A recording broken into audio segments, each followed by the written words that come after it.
Welcome to the third annual Data Day event. I'm Teresa Maston, professor and chairperson of the Department of Advertising and Public Relations here in the college.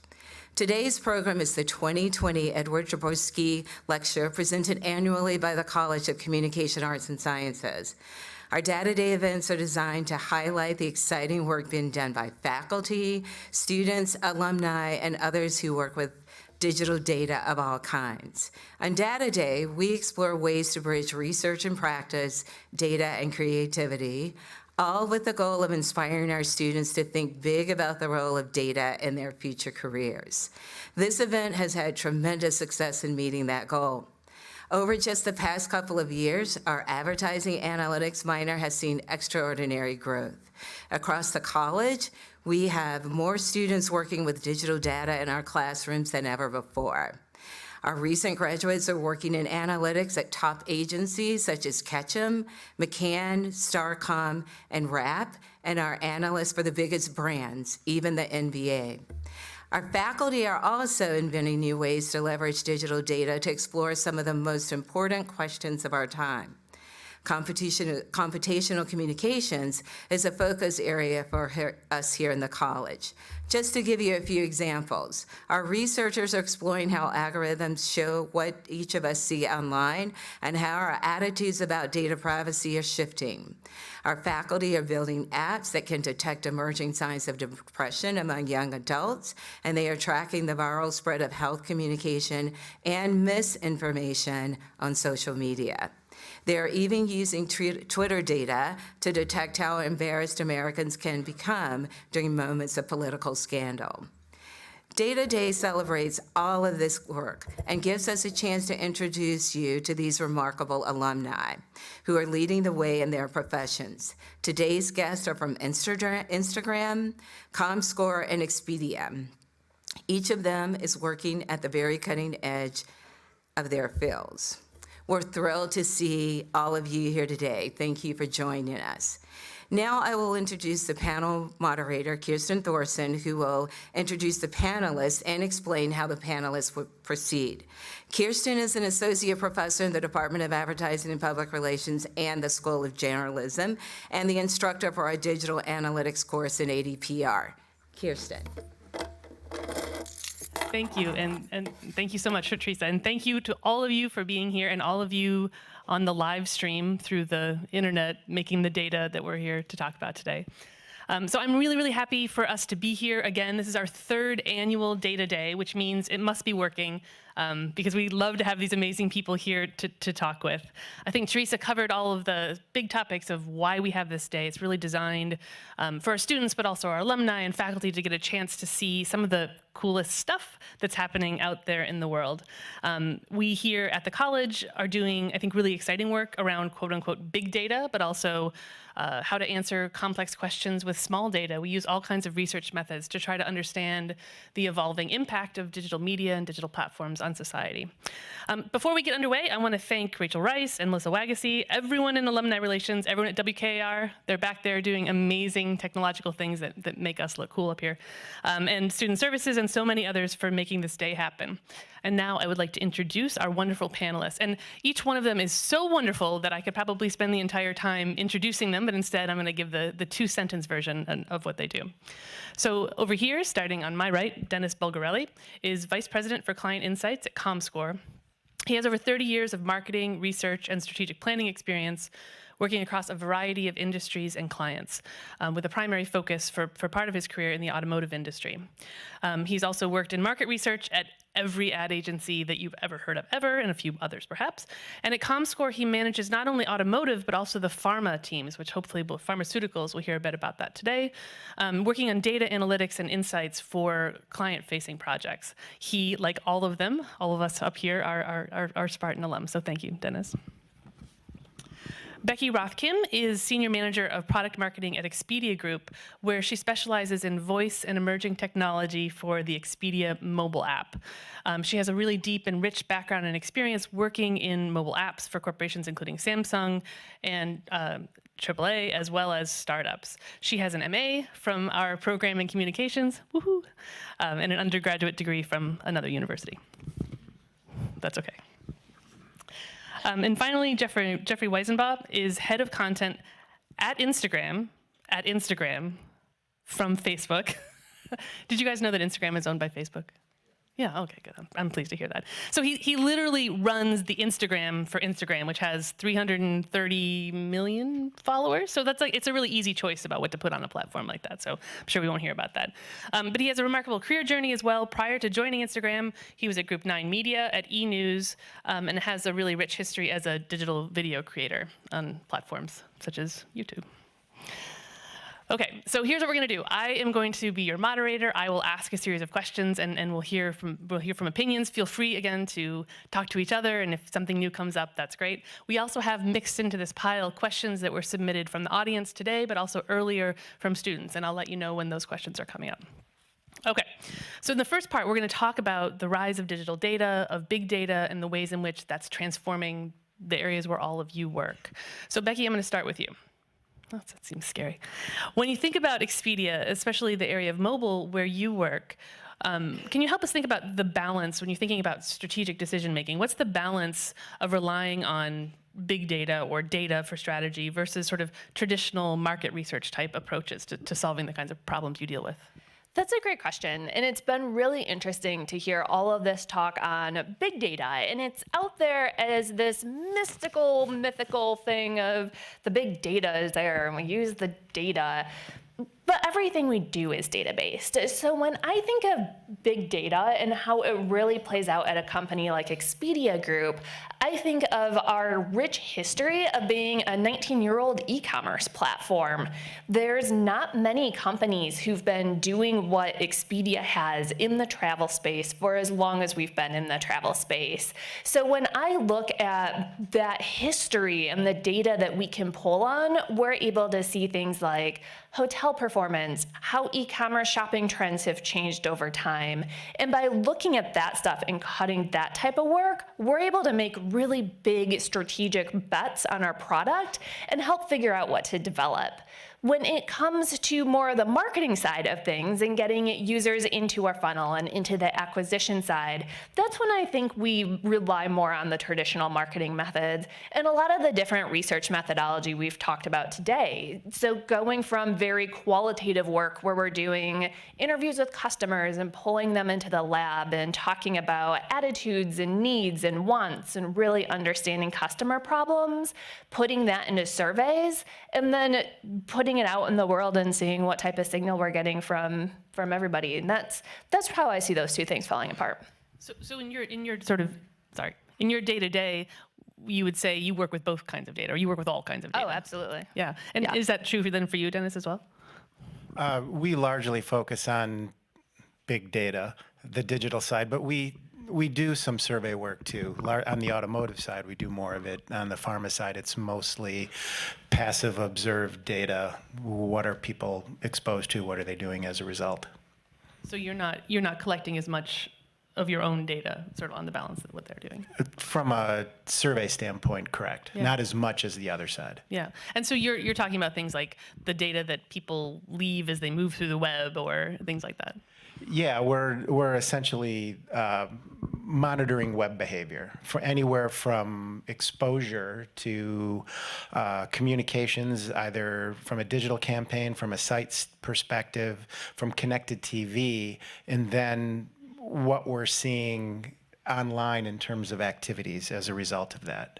So yeah, but I think one thing about like the survey part of it, that digital data, the passive behavioral data that we're observing is really great. It informs a lot of things, but when you really need to get behind something and understand a little better about what it all means, a survey can really fill in the holes and explain a lot of what you're seeing on the other side. And so Jeffrey, you oversee content for Instagram's Instagram. I'm not going to say from Facebook again, but it's from Facebook, everybody. And when you think about what sort of strategy for what belongs in those spaces, in the own spaces for Instagram, in some sense, that seems like the ultimate sort of creative activity. Is it all creativity and instinct, or how do you guys rely on data, if you do at all? Yeah. So the account, hi everyone, thank you for being here. It's Monday, thank you, hi. The account has over 334 million followers. 80% of them live outside of the US, so it's a really, really global international account, and it's a nice makeup of the people on Instagram. There's over 1 billion people on the platform, and so us programming is meant to represent their stories. It's a nice breakdown between, the instinct and sort of the creativity that comes with it, but using data to understand the foundational aspect of it. So understanding what our audience is there for, who they are, what they might want to see, and then translate that into creative content. So if it's 80% outside of the US, we can't assume everyone speaks English. So the content that we're producing and showing has to be very visually driven. It's a very young audience. 75% are under 34 on the @Instagram account. So fast-paced topics that young people care about and producing for them. So building that foundation and then using the sort of creative instincts to build off of that and then continue to iterate from there. And when we were talking earlier, you mentioned something I thought was really interesting, which is it's not like you just look at what's getting engagement and think, I'll make 5 more of those, right? How do you decide what kind of topics or trends to chase and what tells you what to do? Yeah, honestly, we don't want to be sort of chasing the trend. We want to be sort of hopefully at the forefront and building those trends. We take a broader look at what's working and what's not, and we kind of approach it with a lift the floor mentality where we're identifying the lower performing things, figuring out what's the common thread that why those things are performing low or, not performing as well as the other things, and then improving from there. So we're always just trying to get better rather than, holy cow, this one particular thing went gangbusters. We have to do more puppy dogs. That's all we're doing. We could easily turn into that rather than building a nice, strong foundation. Oh, that's fascinating. So there's not a board in your office that says like exactly what thing is at 1 bazillion likes right now. You're telling me. On the platform, maybe, but I think not for you personally. Not for me personally, but I think it is. It's experimenting. There really is the kind of nice thing about Instagram. I'm not trying to sell. Hopefully, you all already have Instagram, but it's tailored to you and helps you connect with the people and things you love. And it really not one size does not fit all. It's every account's different. Every person's different. And Becky, so you guys make creative, right? So creative comes out of your shop because the Expedia app, for example, I've got to look at something, you've got to sell me on something when I'm in there. So to what extent does this balance between creativity and data, is there a split there or are they united? Tell me how that works for you guys. Yeah, so whenever you're approaching a creative problem, you're always looking at the data behind it and how things have currently performed and what historical trends look like. So we take a real approach of taking the data that we have, understanding what we do know, and then making creative decisions on top of that, testing them, seeing if they're right to validate it, and going from there. I think that regardless of how big data gets, it's not time to go fire your whole creative team yet. You're always going to need people. No, we're not firing anybody. No. But there's always going to be this need for human intervention and innovation and creativity to be applied to the interpretation of that data, and that's where you really start to get something special. And Dennis, you're swimming in a swamp of really big data. Not that it's swampy. I'm sure it's very clean and clear. And of course, just because you have all this data doesn't mean that it's easy to find the signal in the noise. And something that we talk a lot about here when we teach about using data is how do we create insights from all of these data. So can you give me a sense or give me a time where you had a lot of trouble finding a sort of signal in the noise?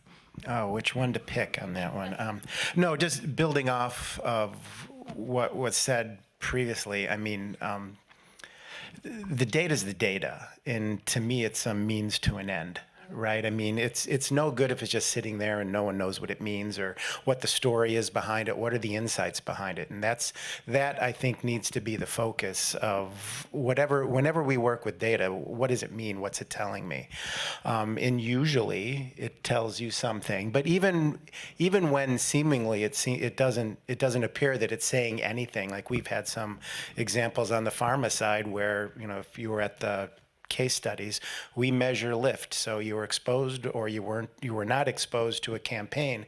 Did you get a prescription? And a lot of times it doesn't have a positive impact, usually has no impact.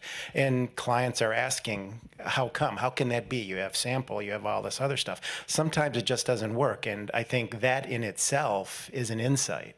And we're on the service side of the business, right? I mean, we have clients, they're paying our salaries, they're expecting results. And when we go back and we essentially say, there weren't any results, you have to give a reason. So I think, looking at the entire data set, understanding some of the other influences on why we're not seeing lift, whether it's in the data or not.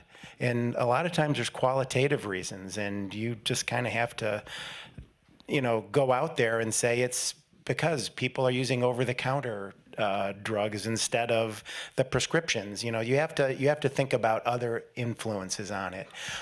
But sometimes the insight is that there is no insight. It's kind of depressing. Yeah, well, sometimes, yeah. Especially when you're up there telling people that. But other cases, you're able to are you ever able to clearly establish that some set of exposures online led to someone in the pharma space go right to a doctor? Yeah, absolutely. And certainly there are other impacts, right? I mean, we're really just looking at exposure, what happened as a result of that. There are other things that may have happened in the middle that we're not necessarily able to measure. But as long as we build out a proper control group, right? It's a one-to-one control. I, as a control, look exactly the way you do as a test person, then you can more confidently say that there was an impact. And that's, generally that makes it easy when we have to report back to clients.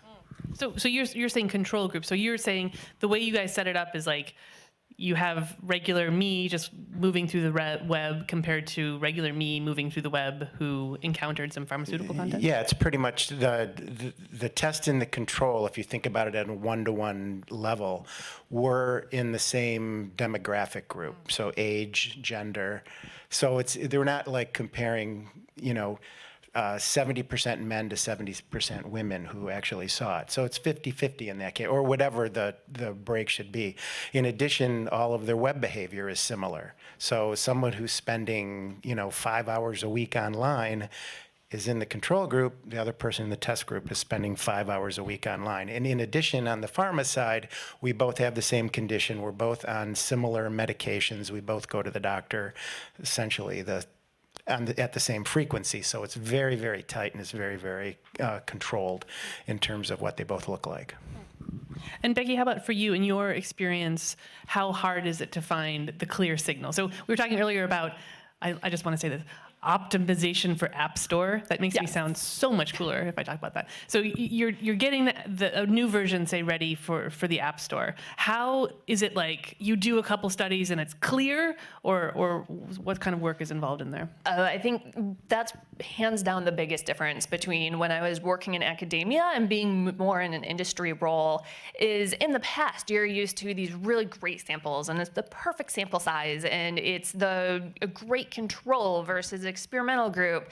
And that's just not how our world works. What we're really focused on is getting the best that we can get, making an informed decision, really being data-driven, but business judgment-led. So taking what you can, building a hypothesis around it, and then getting it out in the real world and seeing how people respond, and focusing on rapid iteration. So I think what's really important for people to know is what good looks like, and especially if you're working with an agency, then I would have very different expectations, standards. Like I would want really clean data with this. But for what we're doing with creative testing, it's a lot of making your best guess and just getting it out there and being okay with ambiguity. And so, go ahead. No, I was just going to add, that's how essentially, well, you're talking about app testing, but site testing, essentially the same thing, right? It's just test different iterations, right? Does the filter work up here, or does it work better down here? What kind of response are getting? And that's, to me, the beauty of the digital side. So you can throw all that stuff out there and figure out what works best. It is the most interesting part where it's like exhausting because it like you made a point earlier, it like doesn't end because it's not like you start and there's a clear finish. It's a start and you just continue to iterate and try to make it as best as possible because life, people change. Right. So you're never right, but you just keep trying. No. So experimentation really is a sort of a thread that runs across all of your roles in a way. And Jeffrey, thinking about, really, it kind of stresses me out just to think about posting anything to any account that, I mean, I have like, I don't know, not that many Twitter followers, and I find it very difficult. So how do you think about what's going to work on the Instagram? And then how do you measure whether you were right or not, going beyond sort of engagement? For us, it really is, one, removing the barrier of feeling pressured. Like, hopefully you do have enough creative tools on Instagram to be able to express yourself and use it in a really delightful, fun, ephemeral way. You just feel comfortable using it. But outside of that, it's just picking content that we find exciting and we think our audience will like is super important. We can then look at our own insights that are available to anybody out there. We are a part of the same algorithm that everybody else is. It's just like any other account on Instagram, and so it's, you don't get special Instagram. We do not get any Really? there's no special treatment. It is all What's a the part point? of this. No, well, it's being a part of it and not having that special treatment. So we are always hopefully showing best practices. The whole kind of point is you can be on Instagram for 5 years or 5 days, and hopefully you're finding something cool from that Instagram. And that's also a great place to define and discover new features. So if there's a new quiz sticker in stories or a polling sticker or some IGTV series tool, we're using it, and hopefully is showing the best practices of how to use it and engage it. But using the data, insights, audience insights that are available in the app, as well as we do being a part of the larger Instagram brand and Facebook company, being able to really look and test people through sentiment too. Asking people, do you like this content? Did you see this content? Do you want to see more of this? And having clear L0s and a North Star sort of framework to make sure we're measuring it over time. And we do foundational studies about every half. What do you mean by L0s and halves for the audience, okay. right? Like every half of the year. So like the first 6 months and then the next 6 months. And then L0s are just target points of being able to lift certain metrics, where there are then L1s that are statements and that can be asked about how you feel about something, and then varying degrees of answers against that then overall move the L0, which then moves moves then the old sort of flywheel of the North Star framework we have. It actually sounds very poetic when you sort of explain it that way. And so how hard was it for you then? You have a creative background. Yeah. So essentially, you've worked in this space for a while. At what point did you have to sort of fully learn, I don't know, nerd language, like acquire this sort of lingo of talking about data? I mean, it kind of starts from from personal experience, starts from like 2007, 2008, when I first started my own YouTube channel back in the day, understanding those metrics and just sort of evolving and adapting with those as they became more readily available and more in depth to be able to make like actual content decisions based off that data. So you're like trained for this for life. It's been a long marathon. So this next question is from a student asking about data visualization, but also about sort of the complexity of explaining data. The student asks, when you come up with ideas based on data or research, how do you explain your findings to people? I don't know, who wants to take that one? No one. Well, it's all about storytelling. So it's like presenting it in a wonderful way. It's like starting with a hypothesis or having a theory, going in with a positioning. You can just rattle off numbers to somebody who doesn't care, especially if they're like at a leadership level where it's like, okay, this data person's telling me something, whatever, I have to make a decision. It's go in with a point of view to hopefully get, with backed up by data, a narrative that you're wanting to push that is, again, backed up by real data. And you kind of start childhood or whatever, your early years with like colorful graphs and colorful books and all that, and then you kind of remove it. But then even then later in adult life, you have to go back to that to like convince the people, to make it exciting, to make people care. So bar graphs, line graphs, all that kind of stuff to make it appealing and easily consumable for somebody who doesn't get it. Absolutely. We're totally in the same world. We do so much talk around how do you tell a story with this data? Because if you go into a meeting and you're just like, here's what we found, the question is always, where did this come from? Why do you have it? And what do we do with this now? So to be able to actually take those insights, put it into the broader story and business objectives of what people are trying to accomplish, and relate it back to things that actually matter, and have a strong point of view and recommendation for where we go next with this information is really what matters, almost controversially speaking, more than the data itself. Well, I mean, giving them actionable, with our clients, giving them actionable recommendations with the data. Here's what it's telling you, but this is what you should be doing as a result of it, whether it's on the auto side, targeting prospects of certain vehicles that you may not have thought about before. This prospect is really coming on strong, and they're someone you need to keep an eye on. I mean, they're looking for direction. In the direction generally is in the data, so you can report it, but you should also go that one step further and tell them what they should do about it. Now, they may not always take it. Usually they don't. But at least I think you've done your job, and you can sleep better at night then. And it's interesting actually to hear you all talk. So Dennis, you're talking about sort of client-facing explanation, right? Which I think probably what the student was thinking about. But both of you are very much talking about internal stakeholders, right? So a lot of it is like not pushing, but explaining and persuading to your point of view internally. Is that right? Everybody's a client, basically, right? Like you're always trying to convince someone to hopefully, do something that you're, pushing to do or they're asking for. I mean, we have a nice benefit of literally developing a product that is built in data and is enhanced and been just made better because of it. And so people are pretty well versed in it at where we're. Totally. We talk a lot internally about customer centricity and making sure that everything that we do is really has the customer at the heart of it, and we're focused on solving customer problems, needs, wants in the travel space. But the flip side of that is people often get kind of bummed if they're put on internal projects or building an internal tool, just because it's not as sexy as building something that customers are coming to and you can send the link to mom and dad and everybody sees it. But when we say customer centricity and we think about having the customer first, your customer isn't always somebody who's out there buying. It might be that stakeholder in your organization. It could be your boss. It could be the executive leadership team. It's whoever you are trying to serve with the job that you are tasked with doing at that time.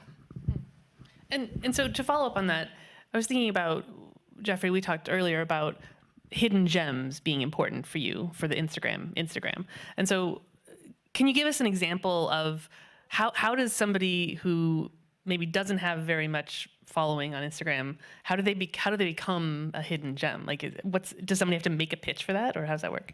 Yeah, so Hidden Gems is one of our repeatable franchises series on at Instagram. It's finding and discovering the most delightfully strange, unique, wonderful things from around the world. It could be a woman who owns a gigantic lizard in San Diego, California, to a miniature food artist in Japan, and it really is just based in craft and delight. So there's no again, it's not the sort of cookie cutter. It really is. That's where it actually does come down to sort of creative intuition. But then we can look at past data to go, okay, the category of food or the category of sports does really, really well. Let's actually investigate more in that area and avoid these other areas because we have seen them not do so well. But really, it's just you just kind of, that's why the series model hopefully works well, because you can build these buckets. You can go yes or no, this does or does not fit in that bucket, and then go from there and produce from there. But so somebody's sitting around looking at lots and lots of Instagrams that are very small. Yeah, you do not. I mean, honestly, the nice, hopefully delightful thing is you don't have to be an influencer to be on at Instagram. You could have 100 followers, 100,000. It really doesn't matter if you're doing something cool on Instagram. Our point is to bring a light to it, really. That's awesome. So I'm going to switch gears a little bit with another question that came from a student about AI, about artificial intelligence, which we talk about a little bit in class here. We talk about AI and we talk about algorithms. The question really is, how are different kinds of artificial intelligence affecting the spaces in which you work? And I'm sure those are pretty diverse. This is also an area where we get pretty jargony, so if you're going to throw around abbreviations, give us an explanation. But who'd like to take this tricky one first? Okay. I can take it. So AI is really baked into everything that we do at this point. So it's hard to parse out this is the AI part of the job versus this is not the AI part of the job. I think where we've really started to see it come into its own and have the most practical consumer-facing use cases in the past year have been with chatbots, and really starting to leverage chatbots for enhanced customer support. So at this point, if you reach out to customer support, it's likely that you'll go into a chatbot experience that's really good at doing textual lingual analysis, understanding what the person is saying, and trying to drive them to an answer that it can find out in our ecosystem. If it can't do that, then it will escalate it and start moving it down through an AI type channel. I'm trying to keep this really not too jargony here. It will become fancier, essentially, until it actually hands you off to a live human who can come in, intercept, and take care of that question. But so much of what people actually need and the information they need in the moment can be solved using AI, that's just a really good example of fundamentally how it's baked into what we do, plus a multitude of other things. And you don't find that people react negatively to that, or maybe they don't even notice? Yeah, I think really people don't notice because yes, a lot of people definitely want to talk to a live person, and you absolutely can still contact a live person. And I got a compliment today on Hotwire's customer service and being able to easily contact a live person. But really, people just want their question answered. So it doesn't matter if it's a live person and you have to wait on hold. If a bot can get back to you instantly and it feels like a live person, you might not even know that you're not talking to a live person sometimes. It's just answering your question and you're on your way. No one else wants to talk about this? Well, You don't have to.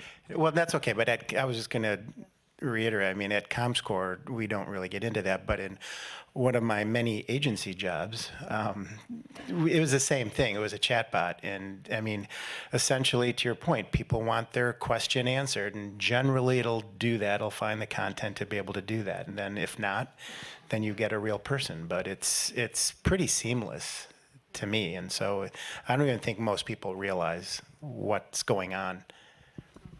So, I mean, chatbot-wise, we could have a whole separate conversation, but we've seen really interesting differences in different geography around the world and the channels we use to engage people with chatbots. So we have a line chatbot that's based out of Japan and Thailand because we know that market has a particular propensity to deal with customer service differently.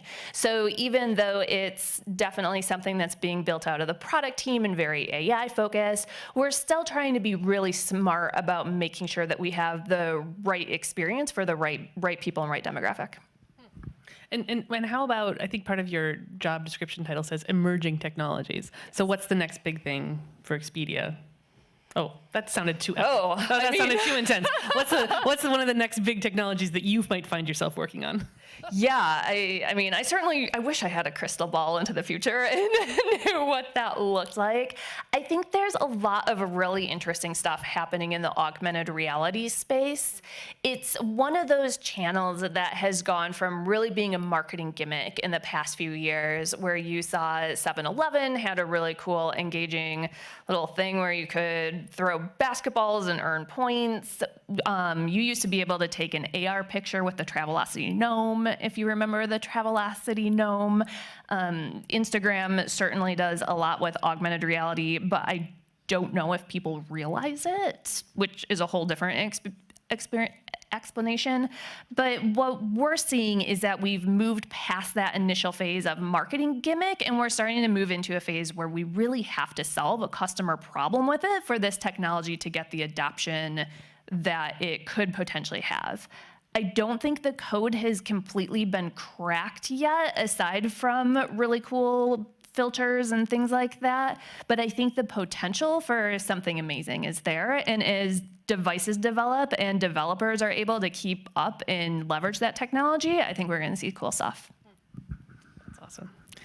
So let's talk for a minute, and I'm going to direct this to you, Dennis, about data privacy as it relates to your industry. And those of you who haven't had as much time with Dennis as the rest of us have today. So one of the things that you all are working on involves pairing a whole lot of data about what people are exposed to online or on television with a whole lot of data about sort of patient care in the pharma industry.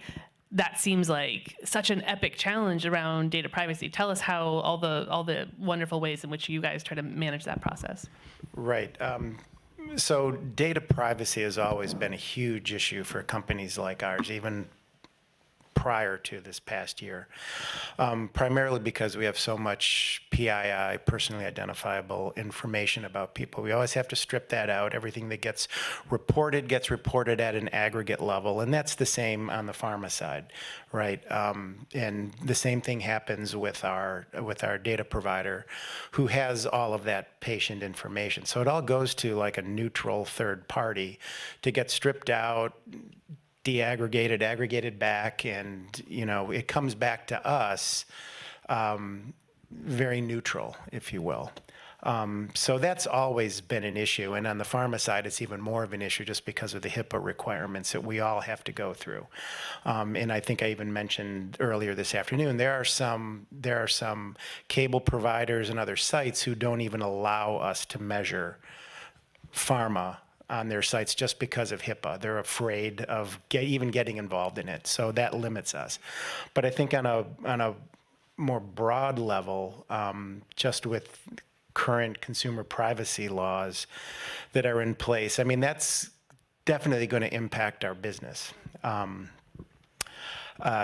going to see less data coming back to us as people opt out of, cookie tracking. And so we haven't necessarily seen a huge decline yet, but it's only been a few months, basically, that's been happening. So it's going to change how we do business from some of the activation targets that we have. So in other words, if you want to find people who are automobile prospects, we partner with IHS Markit. They have all this data on import prospects. We can combine that with our data, and we can then sell that target audience to someone based on the IHS data and also the data we get off of the IP address. We're not going to be able to do that going forward. So it's going to have to be much more contextual, understanding what kind of general trends people are doing. So it's going to change really how we do business going forward. And we're still in the early stages of that, so we'll have to see how it works out. But it's going to be a challenge. That's fascinating, and especially we think a lot about. Up until now, we've lived in sort of the opt-out data culture, which mostly people don't do, right? So if you tell us we could opt out of our data being collected, we're like... It was always more difficult to do that. It wasn't as obvious. Now it's pretty obvious when it shows up at the bottom of the page. Right, exactly. And so as more people, as you say, opt out, how are these various sort of industries going to respond to having to convince people to opt in, right? That seems like a particular challenge for mobile, for example, as well. Is that something the rest of you are confronting? Yeah, I think privacy, consumers are starting to demand much more transparency around their privacy regardless of laws. And so it's always our responsibility as developers to make sure that we are upholding the highest transparency standards, that we're being really clear about what that means, providing options for people to opt in and opt out, and always balancing that with what's best for our customer and how do we make sure that they understand if you do opt out of this, there's certain functionality and services that you may not be able to receive, which is a really interesting balance that I think all developers are dealing with right now. And that's fascinating. Like you were saying earlier that, I can't remember if you said this is something your product actually has or could have, that you would be traveling and if your flight was late, the app would text your hotel or call your hotel and be like, hey, Sally's not going to make it. So if you didn't opt into have your lots of information about you tracked, that wouldn't be possible, right? I mean, oh geez, that's like getting into product. I don't know that deeply, but theoretically, yes. Theoretically, so all right, we'll just functionality like that to be able to really receive rich contextual notifications. Like if you don't tell us location, for instance, we might have a hard time being like, hey, we don't know you're at the airport yet. So Expedia doesn't do it, but I know United Airlines, for instance, they're doing some really cool stuff with their mobile app and geodetection. So a gate agent can see if a person using their app is within a radius of the gate, or if they're back beyond security and not at the airport yet. So that when they start making those overhead calls in the airport of like, hey, Mr. Jones, you're needed at gate 9, they can be really smart about that versus being like, hey, this guy's not even here. We're just going to let this plane go. And so implications like that, I think a lot of customers don't realize. But for me personally, like, I want them to know that I'm running to that gate and to hold the plane another 30 seconds. Yeah, these are the kinds of decisions that are going to start to be surfaced for us, Yeah. right, over the next 3 to 5 years. Exactly. And yet I think it's worth distinguishing back to what Jeffrey was talking about before, that lots of data collections that actually big companies like Instagram do are actually still asking people questions, right? And that's the kind of thing where you're asking people, did you like this? Did you enjoy this kind of content, that would be unaffected by those kinds of changes as well. That's interesting. Okay, so here's another audience question. This is the last question that we had actually come in of the day, and it's for Jeffrey. What's driving Instagram's entry into longer form video, like IGTV? That's a good question. Yeah, I think, Well, thank you to the member of the audience who asked that. The overall mission of Instagram is to connect you to the people and things that you love, and the idea of being able to do that in a longer form setting, I think, just makes sense. I think the way people use Instagram definitely is evolving as well, and as a functionality is being added and different features are being added, I think people are spending more time. So before it could have been more of like a snack bite interaction, and now your favorite creator, your cousin, anybody can create a long form video on IGTV, and you can sit there and consume that and watch that and engage in a much more specific way. We always talk about like the job we're hired for, like why do people want to come to Instagram and why do they not go to other places, competitors even, and they come to Instagram to connect to the people and things they love, and so they can do that through feed in a really fun feed setting. They can go through stories, obviously disappear within 24 hours, or that longer form setting on IGTV, or even the live functionality where you can have this direct, immediate one-to-one interaction using the tools and features. So I think it's really just expanding that. I think it allows other brands and people to get involved too, and I think the trend in general where Instagram's going. And you were talking earlier in an earlier session about one of the important metrics that you all use is sort of completion, right? So how far you get into a video or a story. I'm going to sound like an idiot about Instagram here. Do you find really radical sort of differences in terms of predicting what kind of content is going to work in a longer form versus what might work in sort of a still photography kind of form?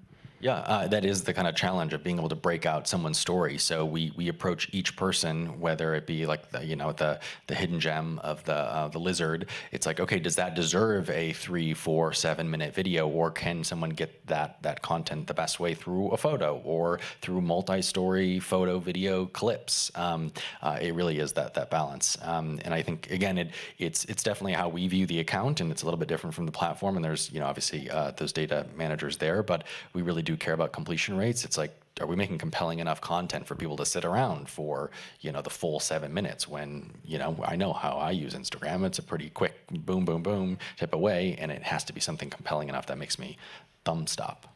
And is that an area where you do a lot of experimentation then, given that? Yeah, I mean, we have a service that we can like upload every single day, and so it's what's the best way to make things pop up. It's varying lengths too. Does 3 minutes work better than 7 minutes? Do people want to sit around for that amount of time? Using different questions and sticker tools. So building a whole concept around the question or polling sticker called Game On. It's literally a format where you sit there and it'd be like a question and answer, but you get to quiz someone on how well they know someone or a topic matter, and feeling like you are a part of the story is something that matters to us and something we're continually just changing and trying to get better at. Yeah. And for curious minds who want to know, was the lizard deserving of a full-length video?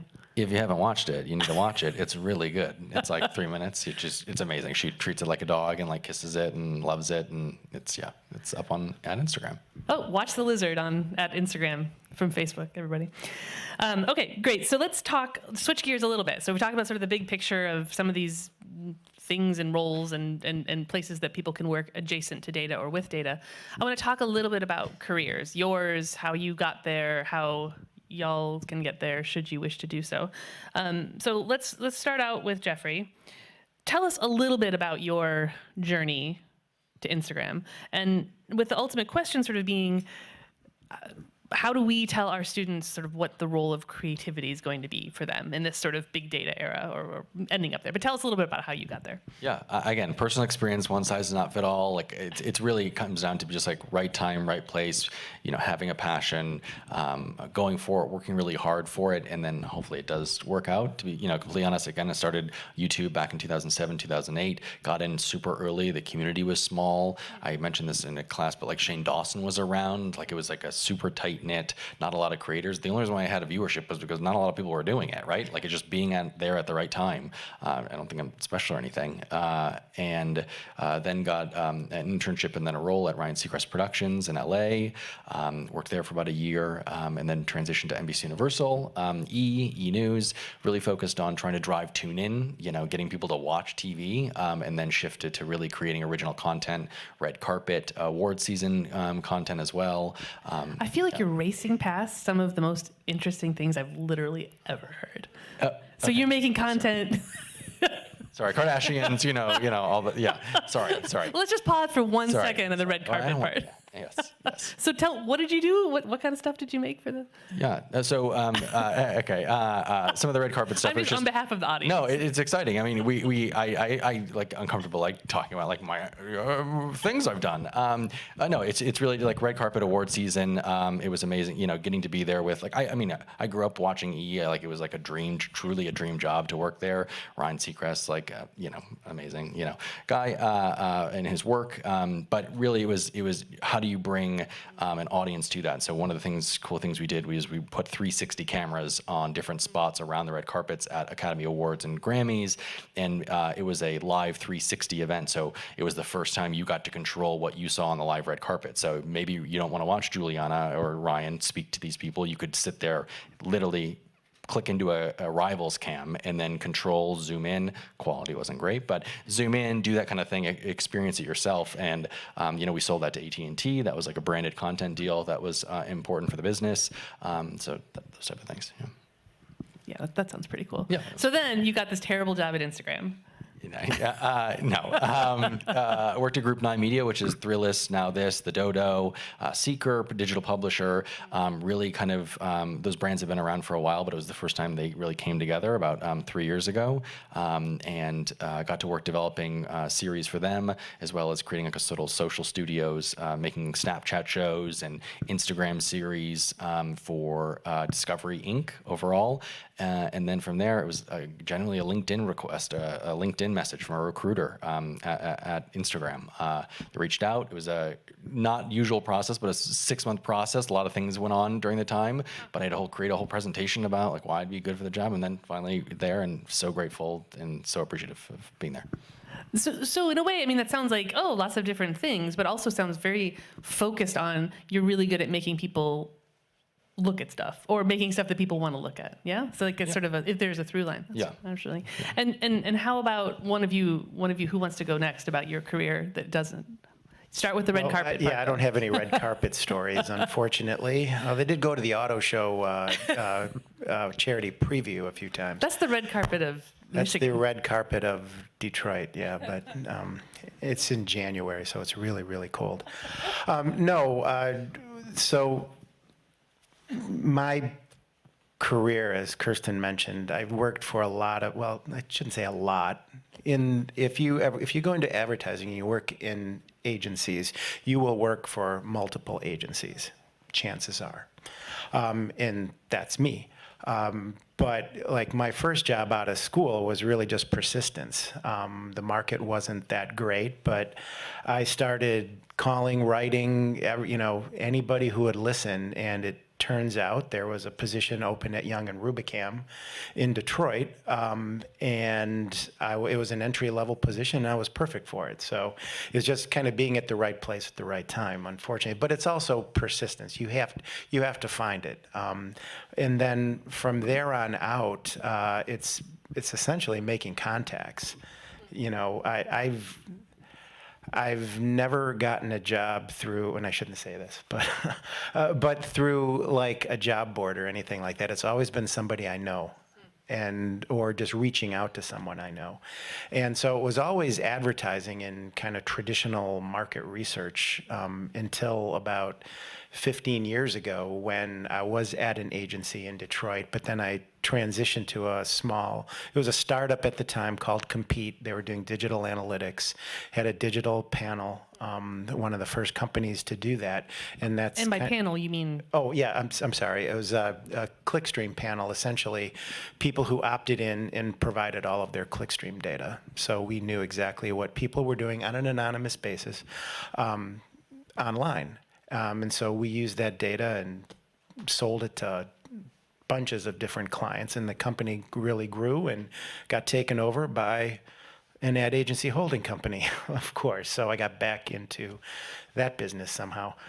But since then, really, it's been kind of on the digital side, and that's really helped just kind of evolving, you know, and learning and trying not to, you know, like I'm the senior person up here, if you haven't noticed. So just making sure that you continue to be relevant.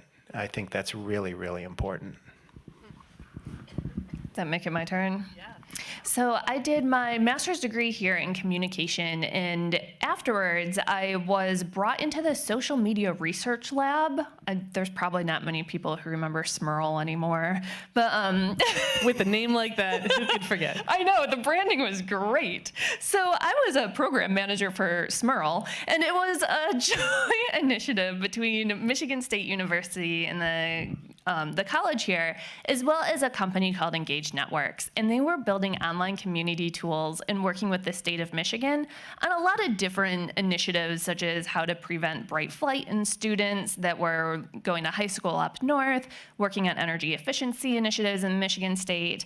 And so I really started here, and because of that project, I got looped into working with this pseudo tech company at the time and found that I was really interested in it. And I was really passionate about taking feedback we were hearing from all these community members and making sure that the company knew not only like what could we be doing to make our communication better, but what could they be doing with this to make their product better? And how do they explain some of this functionality and these oddities to the customers who are using it in a better way to actually enhance our product?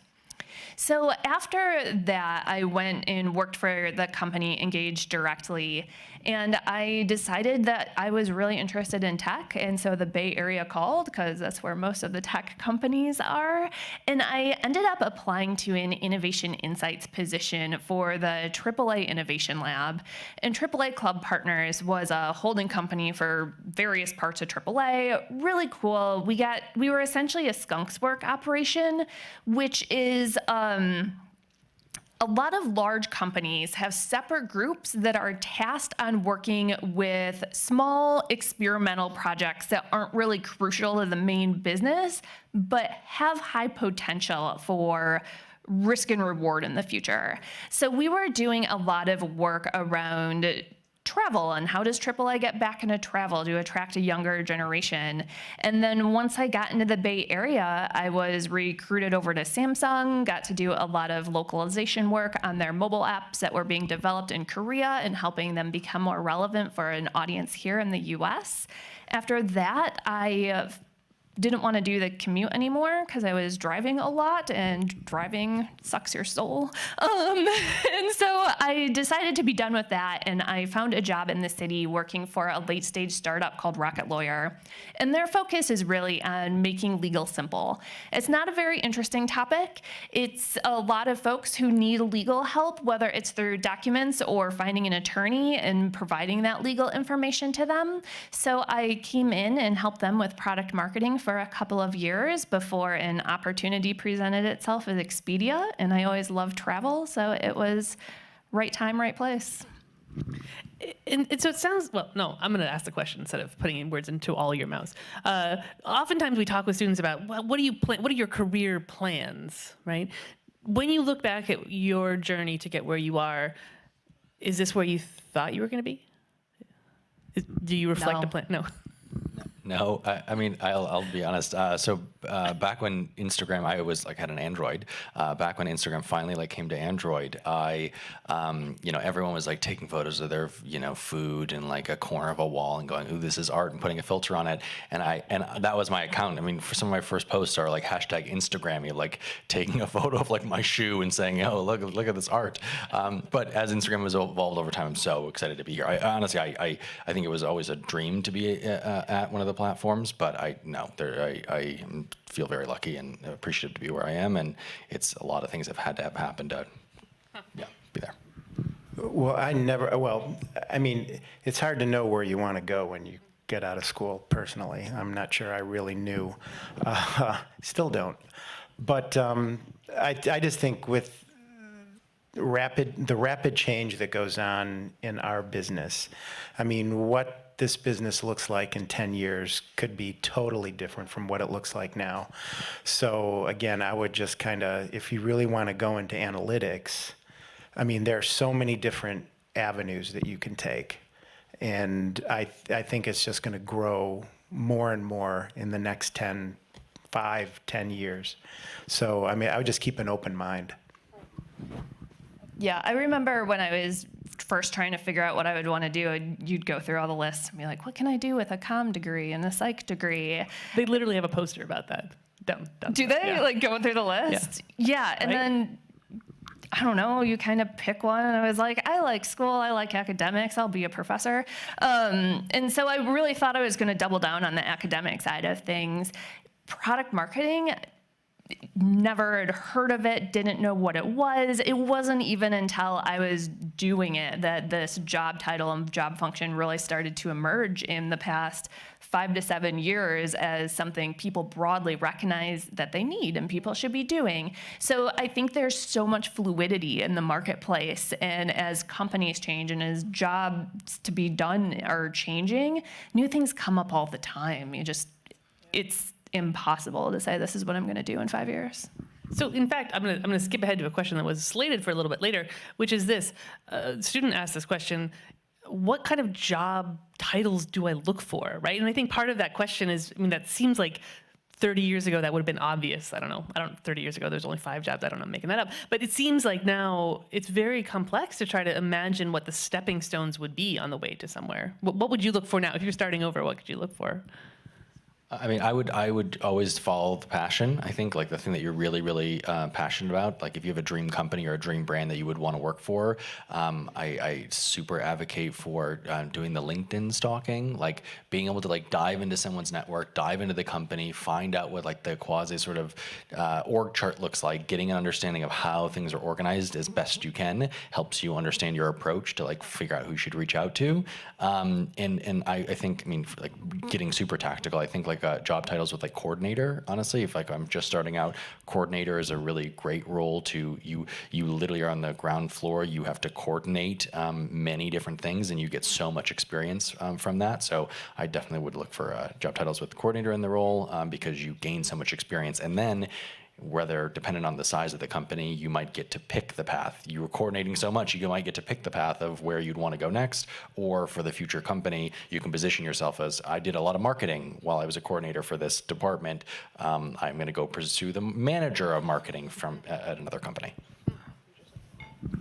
Yeah, I mean, I think for me, the way I've told my kids too is that your first job is not going to be your last job, more than likely. I mean, you might be at a place for 40 years, but probably not. That doesn't really exist anymore. So kind of to your point, I mean, try to get into a place where there are different opportunities, I guess. I mean, for me, and an insights position, I would look for something that said analyst in it, because I still consider myself an analyst. And because you're evaluating data, you're analyzing data, you're trying to find the insight, you're trying to find the story. So I can be an automotive analyst, I can be a pharma analyst, I can be any kind of analyst really, because it's more about it's more about understanding the data and where to look for the nuggets. So that's how I would look for it.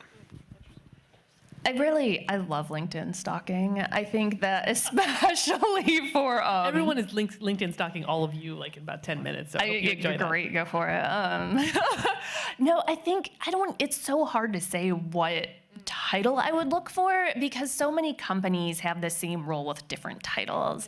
So I would say go through, figure out, like start clicking on all the different job postings, find the one that has the most line items that you're interested in and qualified for. And you're like, hey, 75% of this description sounds interesting, regardless of what the title is. Like, see if you can do it and get your foot in the door.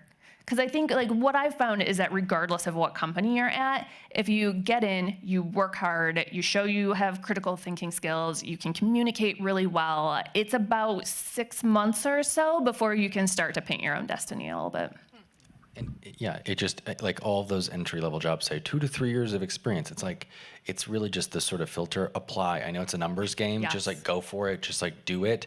And if you make it through the next steps, you have tons and tons of hopefully experience at college, but being able to expand on that and go, okay, yes, it was a college project or it was something I did outside of my class, but this is real experience. I have something to show for it. And you can articulate what you're doing. And for those type of roles, hopefully that is a way in. So be bold. Yeah. Absolutely. And not- reach out. I think connections, even from being on both the applying side and the hiring side, where I've actually, like, I want my job to be easy if I'm hiring. And it was actually a fellow Spartan that made my job the easiest. When I was hiring for a product marketer once, I had all of these resumes coming in, and she sent me a link or a message on LinkedIn, and it was just like, hey, I'd love to chat, learn a little bit more about this. See, we might have overlapped a little bit in East Lansing. Go green. And like that alone, it was like, oh, it's somebody who shows me that they're brave enough to reach out, and they put together a great welcome message. Like, this looks great. Yeah, I'll go take an extra look at you and just make people's jobs easy. Leverage the Spartan network. Absolutely. So how about thinking about, you all work in teams and have teams, I think. Give me a sense of, within your own internal structures, what kind of skill sets are you trying to bring together? What do you really value in the people that you work with? For us, I mean, it's kind of different depending on whether you're talking about, for us, automotive or pharma.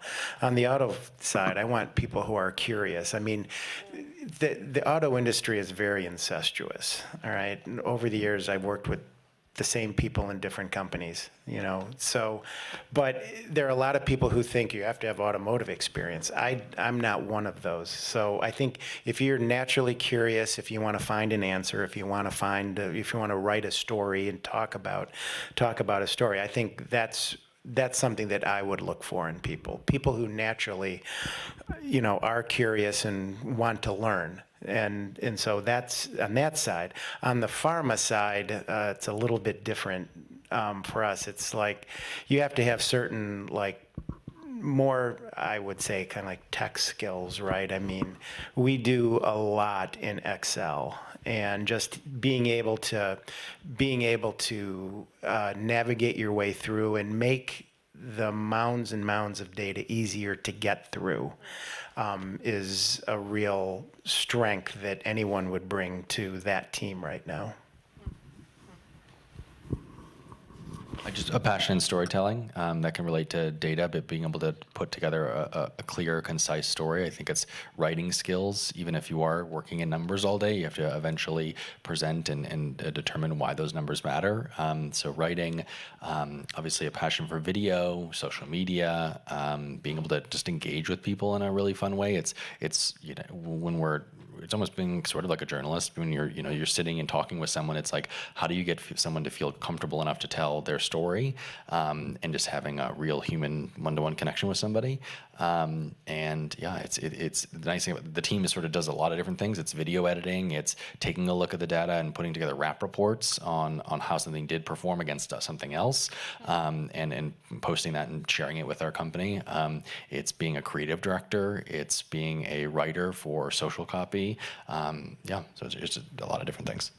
But in that case, all those sort of roles that you mentioned, are those all those people are specialized in those roles, or is it more people work across the different roles? Yeah. Well, to hit the sort of certain level of amount of content that we want to feel comfortable putting out, a lot of people do a lot of different things. You know, there's a title, you know, a producer. If you're a producer, you're doing it all. Like you're writing, you're shooting, you're working out logistics, you're doing it all. It's not in the same vein of having 3 people to do one job. It's one person doing many jobs. So being able to feel comfortable and doing a lot of different things with the experience of hopefully getting a chance to specialize in something. And I think naturally clear lanes develop in themselves. It's like if you're a producer, but you have a really great eye for arting something, which we like designing, like a story. Is that a real term, or you just made that up? No, art. Yeah, we call it arting. Like, yeah. I mean, we use. You realize how delicate that word is compared to. We use the tools of Instagram. So every story you see on Instagram is using the tools of Instagram. So we're in there putting text behind text and moving the different backgrounds and the text and fonts and stuff. And But you're arting. we're arting. That's amazing. It's a thing. Nice, I love it. I don't get to art that much. No, I think we actually look for fairly similar things. Really, in the product marketing world, whether you want to be a product marketer or a product manager, or even in some of the brand marketing side, what we're really looking for is people who can communicate really well. So having great writing skills, whether it's that internal or external customer, you have to be able to engage them. Critical thinking, it's another thing that's really hard to teach on the fly. And by the time you get to a job, your employer is not necessarily going to want to teach being able to look at data and think around how do we problem solve this? What do we do with this? And you can a little bit, especially in more junior level roles. But generally, the sense of the curiosity and the drive that somebody has to want to learn, that is definitely something that we can work with and we look for in the interview process. And the other thing we really look for that I haven't heard come up, because I don't want to repeat everything you said here, a passion for the customer and a passion for the products. Like, it's really hard. I've gone into interviews before and asked a person, like, why do you want to work at Expedia? And then you get kind of like, well, I like to get paid and I need money and all of this. We all do. Exactly. We all want And you'll the try money. to like warm it up and be like, so you been on any trips lately? Where have you been? They're like, oh, I don't really like to travel. And you're like, what? Like, you realize what we do, right? They need the money to travel, so. Oh, okay. Yeah, come on. I see. See, they just need to bring you with their interview with them now.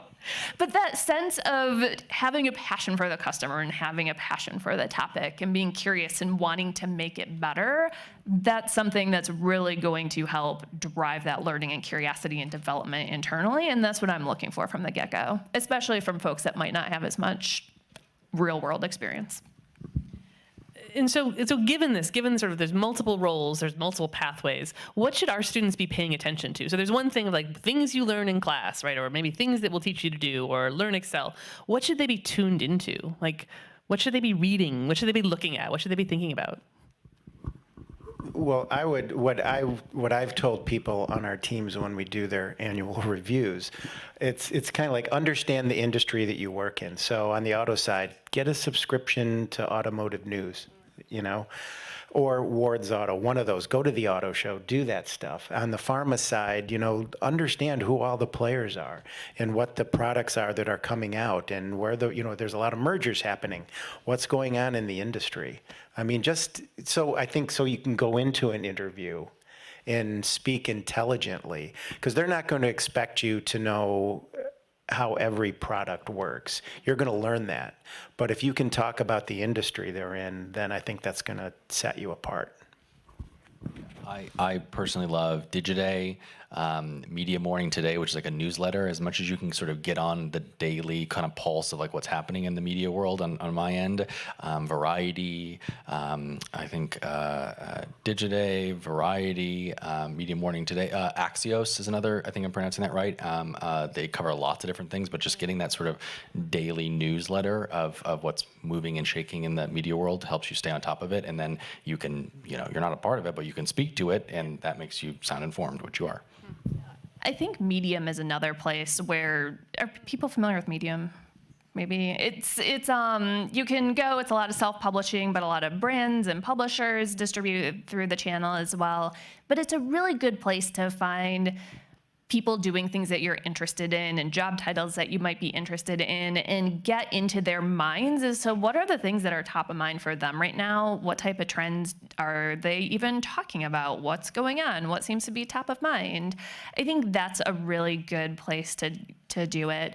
Getting on Twitter, following people that are interesting is a really easy way to just keep a pulse on what's happening in the world and the industry. And then a lot of the B2B companies have blogs and different things that they put out that's a lot for B2B purposes, but also to build community around specific domains.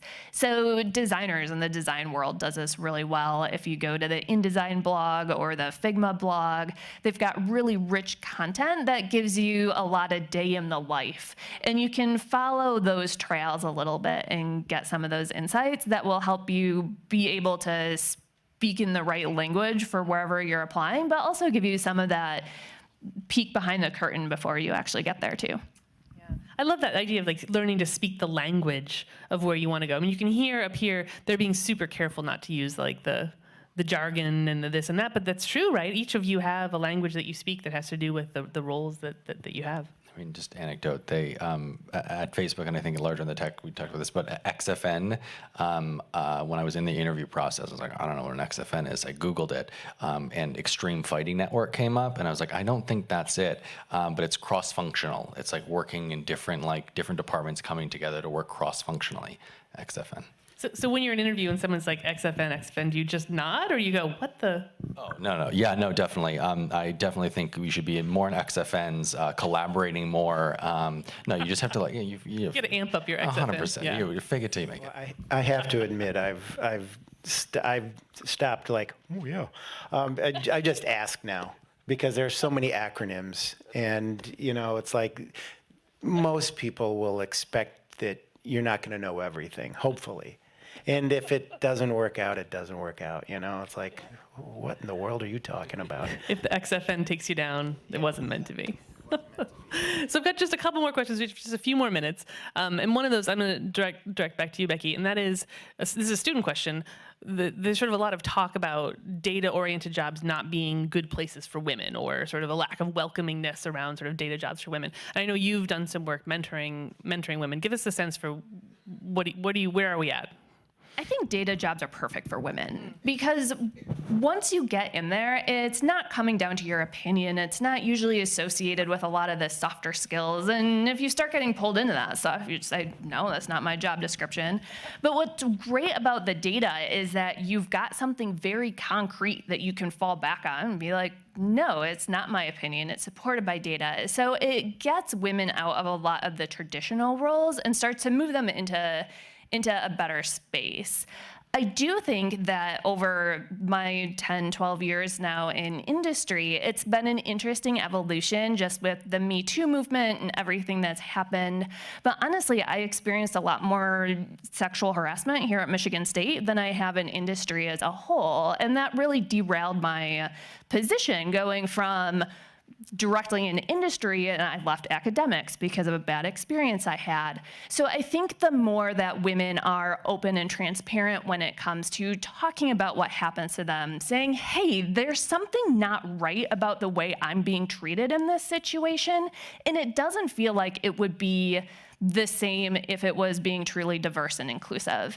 And it's not so much a conversation anymore about just women, but inclusion and diversity as a whole, and making sure that everybody, regardless of race, gender, sexual orientation, where you're from in the world, has the same rights, is being treated in the same way, and has the same boundaries around their position, and calling it out when you see it not being right.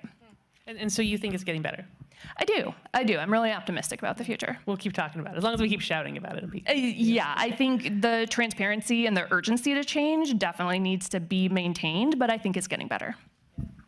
Well, if I may too, I mean, when I started at Compete, which was late 2005, there were about 40 or 50 people in the company, and I think we had 2 or 3 women in the company.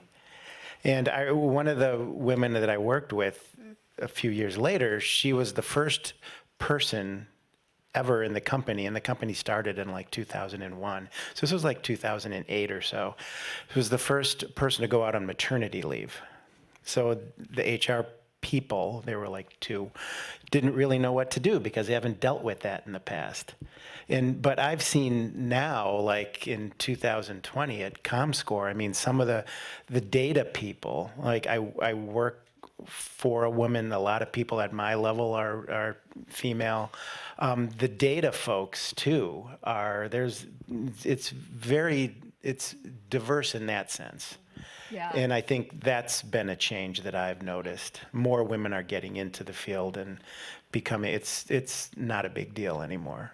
I think maternity leave is really interesting in this world because it's still hard being a woman. If I'm to have a baby and I'm in my career and things are going really well, like physically, I am going to have a baby. There's stuff that's going to be happening. I'm going to have to step away from work. It's not like I'm visiting the hospital and leaving. Like, I'm the one in the hospital.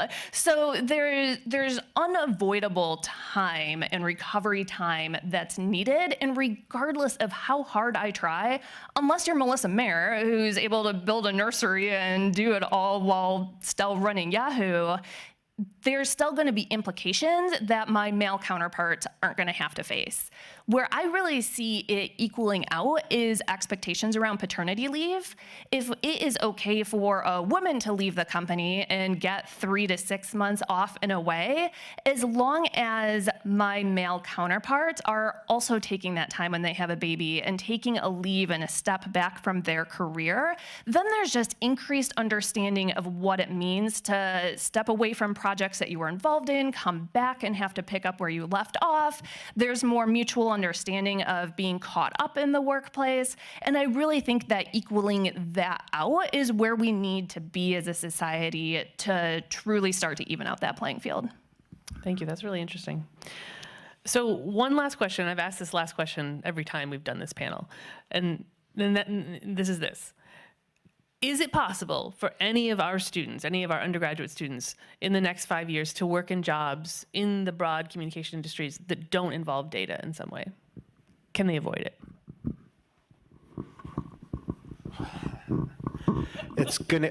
I guess you may not have to deal with it day to day, but it's going to it will definitely impact whatever role you have. I think it's here to stay, and it touches pretty much every area. Even when I worked at an agency a few years ago, all the account people, they had to know it. They had to understand the role, and they had to speak to it. So yes, or whatever no is the answer to your question. You need to understand it.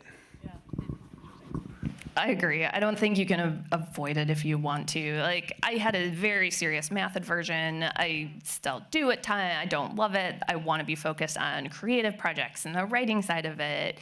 But if you can't, everything that you do has to be informed by data in that sense of being data-driven and business judgment-led. Like, it's really important that that is rooted there. But even just talking about day-to-day and being invited here, it's like, I don't think of my job as being data-centric or data-adjacent. It's just my job. Like, it's what you do.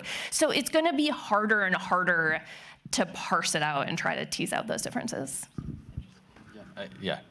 Echoing everything. Honestly, if data touches everything and you're not part of that everything, then you're getting lost and you're not thinking of what's a part of the future and always trying to be at the forefront of what's happening, whether it's culture, business, whatever. It's data touches it all, and you need to be ready to handle it. Well, on that note, data touches it all. I feel like that was a really that's a good sum up. All right. Thank you all so much for being here. I'm really grateful. And thank you to all of you for being here. This has been another wonderful panel. Let's give our panelists a round of applause. Congratulations.